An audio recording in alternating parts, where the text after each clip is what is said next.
첫째, 변호사 더둘로 1절에서 9절입니다. 40인의 바울 암살단 암살 음모가 바울의 생질에게 탄로가 났습니다. 그래서 천부장 글라우디오가 470명의 로마 군대를 동원해서 바울을 예루살렘에서 가이사랴로 이송을 시켰습니다. 그리고 불과 5일 후에 대제사장 아나니아와 유대 장로들이 변호사 더둘로를 앞세워 바울을 고발합니다. 당시에 대제사장의 주요 업무 중 하나는 재판입니다. 그러므로 이 대제사장 아나니아는 엄밀히 말하면 법조인입니다. 자기가 이제 변호사 역할을 할 수 있는 것입니다. 그리고 이스라엘 장로들도 기본적으로 전부 법조인들입니다. 재판하는 일을 주로 하는 것입니다. 그런데 굳이 비싼 돈을 주고 변호사 더둘로를 고용하여 데리고 왔습니다. 당시 변호사란 그리스 아테네의 수사학을 배운 궤변론자 소피스트를 말합니다. 기발한 주장으로 상대방을 반박하지 못하게 하는 변론가, 소피스트의 적이죠. 그리스 철학자 중에는 소크라테스, 플라톤, 아리스토텔레스처럼 위대한 스승들이 있는가 하면은 그런 스승이 되지 못해서 먹고 살 길이 막막해진 삼류 철학자들, 이 사람들이 궤변론자들이 되었습니다. 그들은 탁월한 말솜씨로 부자나 권력자들의 악행과 죄악을 법정에서 변호했습니다. 그렇게 해서 무죄를 받아주고 큰 돈을 벌었습니다. 이런 소피스트 변호사들 때문에 부자와 권력자들에게 억울한 일을 당하고도 호소할 데가 없어서 한이 맺히는 서민들이 많았습니다. 대제사장 아나니아와 장로들은 바울의 암살 음모가 실패하자 법정에서 바울을 죽이고자 하는 겁니다. 그래서 법정 유죄를 받으려고 변호사 더둘로를 고용한 것입니다. 이처럼 법으로 사람을 잡으려고 하는 것을 사법살인이라고 합니다. 자, 이제 우리나라에도 인혁당 사건이라는 아주 유명한 사법살인 사례가 있습니다. 멀쩡한 사람들을 잡아다가 고문을 해서 재판에서 빨갱이로 몰아서 사형 판결을 내리고 사형 판결하고 18시간 만에 사형을 시켜버렸습니다. 근데 이제 시신들을 유족에게 돌려줄 경우에 고문한 흔적이 드러날 거 아니에요. 그래서 사형시키고 바로 화장을 시켜버렸습니다. 1975년 4월 9일 독재자 박정희 때 일입니다. 스위스 제네바 국제법학자협회는 이날을 사법사상 암흑의 날이다 이렇게 정했습니다. 변호사 더둘로의 고용은 이처럼 사악한 대제사장과 유대 장로들의 속셈을 보여줍니다. 더둘로의 변론은 두 부분인데 첫 번째 부분은 벨릭스에 대한 과장된 칭찬입니다. 벨릭스 총독을 마치 하나님인 것처럼 우상화하는 말입니다. 이 말에서 벨릭스를 하나님으로 딱 바꾸면 전형적인 시편입니다. 시편. 이것은 신성모독입니다. 공개적으로 사람을 신으로 추앙하고 있습니다. 평소에 유대인들이 이런 신성모독을 보면 어떻게 하죠? 돌로 치려고 달려듭니다. 그런데 대제사장 아나니아는 이러한 더둘로를 변호사로 고용함으로써 자신이 전혀 하나님을 경외하지 않는다는 사실을 이제 자백하고 있습니다. 5절에서 7절이 더둘로의 고소인데 전염병이라는 비유, 그리고 나사렛 이단의 우두머리라는 혐오적인 표현, 또 이제 성전을 더럽게 한다, 이런 자극적인 표현 등 수사학, 워드플레이, 언어 유희를 활용하여 바울을 정죄합니다. 대제사장 아나니아가 이렇게까지 하면서, 이런 변호사를 고용하면서 사도 바울을 잡아서 죽이려고 하는 이유가 있습니다. 대제사장 권력의 이익을 지키려는 것입니다. 당시 유대인들이 성전에 바치는 양과 소의 제물이 절기마다 수만 마리, 수십만 마리였는데 대제사장들은 성전들의 시장을 열어서 제물 장사로 막대한 부당이득을 얻었습니다. 당시에 경건한 유대인들은 이것을 안나스의 자파점이라고 부르며 비판했습니다.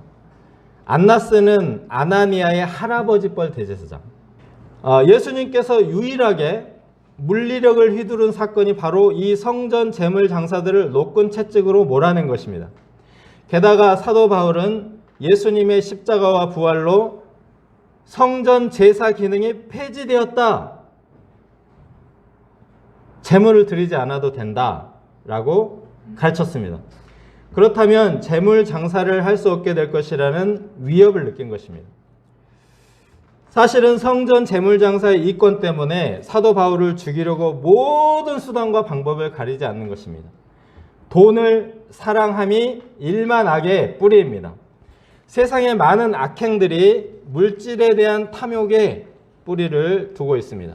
겉으로는 그럴듯한 명분을 갖다 붙이지만 그 속을 들여다보면 악하고 추하고 천박한 욕망에 불과합니다. 둘째, 하나님께 향한 소망. 10절에서 27절입니다. 네, 10절에서 21절은 더둘로의 고소에 대한 바울의 변론입니다. 바울은 예루살렘에서 결박된 후 5번의 재판을 받게 됩니다. 예수님도 5번의 재판을 받았잖아요.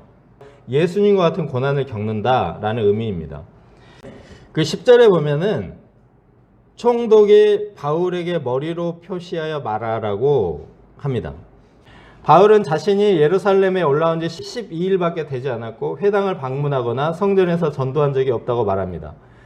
바울은 이방인의 사도라는 소명의식이 분명했습니다. 그래서 베드로와 12제자가 유대인의 사도라고 여겼기 때문에 이스라엘 밖에서만 복음을 전했습니다. 14절에서 16절은 더둘로가 나사렛 이단이라고 말한 것에 대한 바울의 이제 신앙 고백입니다. 자, 더둘로가 바울을 이단이라고 했다. 그런데 바울은 구약 성경을 다 믿었다는 것입니다. 바울의 가르침을 우리도 따르죠. 우리 현대 기독교인들도 구약 성경을 다 믿습니다. 맞죠? 이래야 정통입니다. 유대인들은 구약 성경을 다 믿지 않았습니다. 특히 그 중에 대제사장이 소속된 사두개파는 모세오경만 앞에 모세 창세기 출애굽기 레위기 민수기 신명기 모세오경만 성경으로 인정하고 선지자들의 글, 즉 여호수아부터 말라기까지 그리고 그 가운데 나오는 뭐 시편 잠언 이건 성경으로 인정도 하지 않았습니다.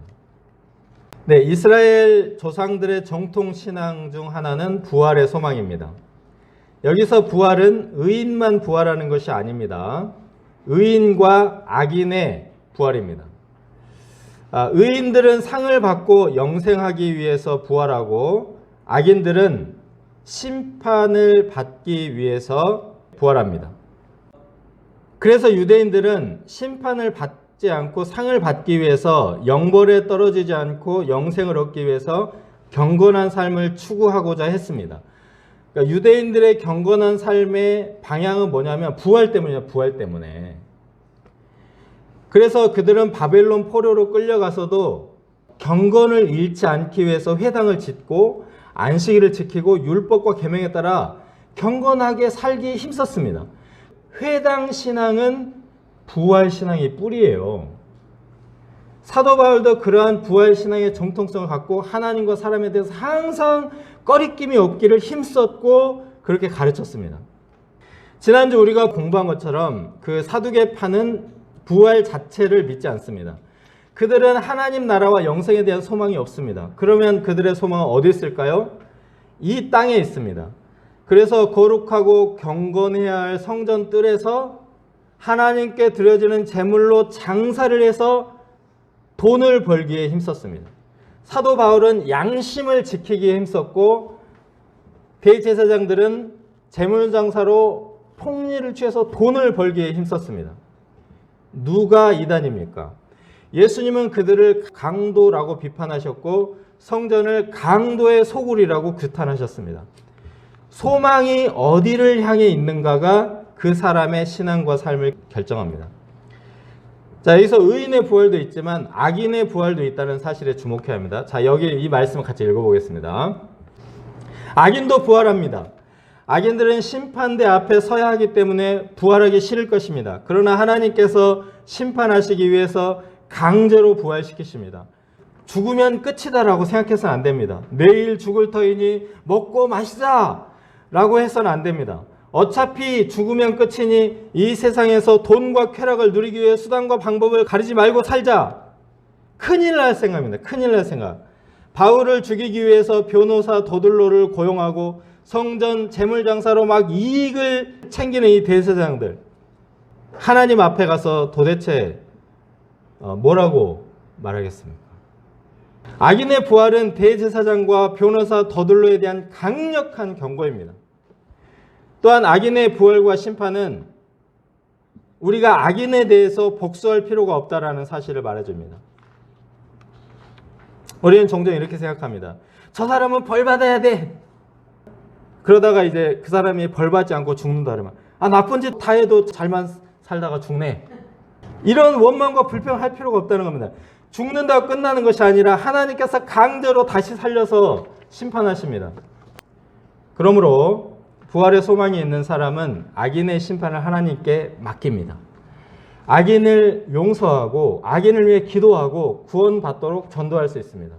그리고 자신은 하나님 앞에 양심에 꺼리낌 없이 살기를 힘쓰며 경건하게 살아갑니다.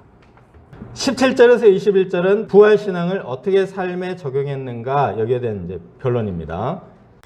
여러 해만의 구제금을 가져왔다 그랬는데 글라우디오 황제 때 기근이 들었을 때 그때도 안디옥 교회에서 구제금을 모아 가지고 와서 이스라엘 백성들을 도와줬죠. 그러니까 큰 구제는 이제 두 번째. 이 구제에 힘쓰는 것은 대표적인 부활신앙의 지표 중 하나입니다. 여러분, 우리는 이 물질에 대한 태도가 그 사람이 부활신앙이 있는가 없는가를 굉장히 잘 보여줍니다. 우리가 항상 돈이 부족해요. 가난하면 물론 부족하고요. 넓은 집에 사는 부자들도 돈이 항상 부족하대. 그리고 비싼 차를 타고 다니는 사장님들도 세금 좀 깎아달라고, 세금 좀 깎아달라고. 그런데 구제를 하는 것은 부활신앙 때문입니다. 부활신앙 가진 성도들은 오히려 부족한 중에도 어려운 사람들을 구제하고 나누려고 하는 것입니다. 고린도후서 8장 3절에 보면 그 마게도냐 성도들이 극심하게 가난한데 풍성한 연포를 넘치도록 했어요. 그러니까 바울이 생각한 것보다 훨씬 더 많이 한 거예요.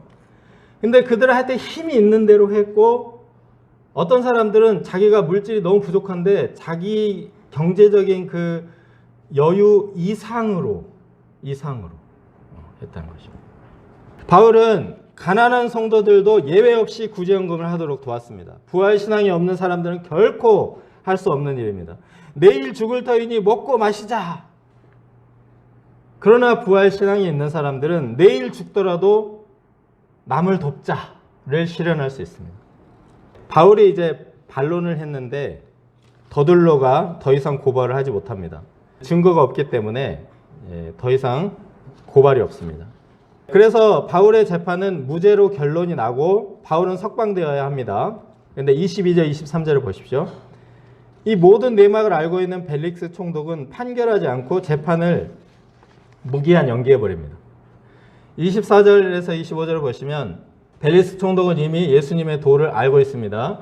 그러나 두려워하면서도 영접하지 않습니다. 이제 바울을 불러서 복음을 듣기는 하는데 바울이 아마 석방을 요구하며 돈을 주지 않을까? 그러니까 은근히 바라는 마음 때문에 이제 바울을 불러서 복음을 들었습니다. 한편 그는 바울을 석방하면 유대인들에게 미움을 살 것 같아서 후임 총독에게 재판을 넘겨버리고 구류 상태로 바울을 내버려 둡니다. 벨리스 총독은 이 도에 대해서 알고 있다. 그러니까 신앙이 있는 사람인데 부활 신앙이 없는 사람입니다. 신앙이 있는데 부활 신앙이 없을 때 이제 비겁한 신자의 모습을 보여줍니다. 그는 바울에게 이렇게 말합니다. 지금은 가라. 내가 틈이 있으면 너를 부르리라. 이 한마디에 그의 신앙이 잘 반영되어 있습니다. 그에게 신앙이란 틈을 낼 정도의 가치입니다. 틈, 요만큼. 자기가 할 일 다 하고 하고 싶은 일 다 하다가 짬이 나면 성경 좀 읽고 이제 여유가 없으면 패스. 그래도 어쩌다가 틈이 나면 설교 좀 들어보고 하는 정도입니다. 그는 로마 총독이라는 대단한 지위를 가지고 있으나 공의롭지도 않고 담대하지도 않습니다. 한없이 비겁하고 나약합니다. 자, 오늘 말씀에서 사도 바울은 우리에게 묻고 있습니다. 당신의 소망은 어디를 향하고 있는가? 하나님께 향한 소망인가? 세상의 이익과 쾌락인가? 네, 우리가 하나님께 향한 소망, 의인과 악인의 부활을 사모하며 살아갈 수 있기를 기도합니다.